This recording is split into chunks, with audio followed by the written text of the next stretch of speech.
আসসালামু আলাইকুম ওয়া রাহমাতুল্লাহ। দর্শক, এই যে স্ক্রিনে দেখতে পাচ্ছেন আপনারা একজন স্যার, একজন শিক্ষক কিভাবে তাকে সালাম দেওয়াটা পছন্দ হয়নি বলে এইভাবে দরজা বন্ধ করে নির্মমভাবে মারধর করেন তার ছাত্রকে। চিন্তা করা যায়, যেখানে গুরুজনটা হচ্ছে আমাদের আপনজন, তারা আমাদের শিক্ষাগুরু, কিন্তু সেখানে তাদের এই নির্মম আচরণ, নির্মমতার এই যে আপনার যে কার্যকলাপগুলো, এগুলো দ্বারা কি বোঝায় না। আমরা এখন একজনকে দিয়ে সবাইকে দোষারোপ করব না, কারণ শিক্ষা জাতির মেরুদণ্ড। এই যদি হয় শিক্ষার অবস্থা পছন্দ হয় নাই, তাকে সালাম দিল কিন্তু তাকে পছন্দ হয় নাই সালাম দেওয়ার, এটা ইস্যু ধরেই এইভাবে ছাত্রটাকে মারলো। ইতিমধ্যেই সোশ্যাল মিডিয়াতে তার এই ভিডিওটি ব্যাপক পরিমাণে ছড়িয়ে পড়ে। দর্শক, আমরা শুধু এতটুকু বলতে চাই, যে অপরাধী তাকে শুধু অপরাধ বলতে হবে যে সে অপরাধী, কিন্তু সবাইকে আমরা টানবো না। আমি আমার সম্মানিত শিক্ষকগণ, আমার ওস্তাদগণ, তাদের সবার প্রতি সম্মান রেখে, শ্রদ্ধা রেখে এতটুকু বলতে চাই যে একজনকে দিয়ে আপনারা সবাই দোষারোপ হবে এমনটা নয়।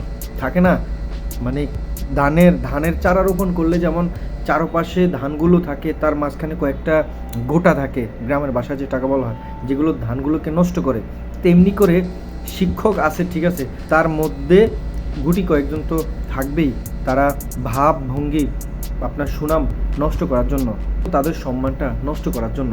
দর্শক, এখন আমি শুরুতেই বলেছি যে অপরাধী তাকে শুধু অপরাধী বলা হবে, কিন্তু তাদের অন্য কাউকে না। এইভাবে একজন শিক্ষকের জন্য হাজারো শিক্ষক লজ্জিত। কি বলবেন দর্শক? কিছুটা সময় যেতে না যেতেই একটা না একটা ইস্যু থাকবেই। এই যদি আমাদের গুরুজনদের অবস্থা হয়, এই যদি আমাদের গুরুজন যার কাছ থেকে আমরা শিক্ষা গ্রহণ করে আমরা আগামী প্রজন্মের জন্য আমরা শান্তি বয়ে আনবো, আমরা আগামী প্রজন্মের আমরা আইডল হব, হ্যাঁ, আমাদেরকে দিয়ে তারা আরও ভালো কিছু করবে। কি অপরাধ ছিল এই ছেলেটির? সালাম পছন্দ হয় নাই, ওকে, তাই বলে তাকে এইভাবে মারধর করবেন? হ্যাঁ, এমনই কিছু টিচার শিক্ষক আছে, এদের মধ্যে মনুষ্যত্ব বলে কোনো কিছু নেই, রাগটা ছিল হয়তো অন্য জায়গায়, ঝালটা ঝাড়ছে ছাত্রের উপরে, দোষটা করছে আরেকজন তার সাথে, কিন্তু তাকে কোনো কিছু করতে না পেরে ক্লাসরুমে এসে ছাত্রদের সঙ্গে এইভাবে তিনি কাহিনী করলেন।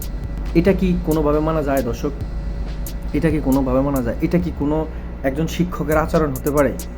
আপনারা আপনাদের মূল্যবান মতামতটা জানাবেন অবশ্যই। একজন শিক্ষকের সুশিক্ষার মেধা দিয়ে একজন ছাত্র গড়ে ওঠা, একজন ছাত্র বড় হওয়া, তারপর সে উচ্চতর পর্যায়ে গিয়ে তার সেই অবস্থানটা দেখানো যে তিনি ছোটবেলা থেকে কি শিক্ষা গ্রহণ করেছে।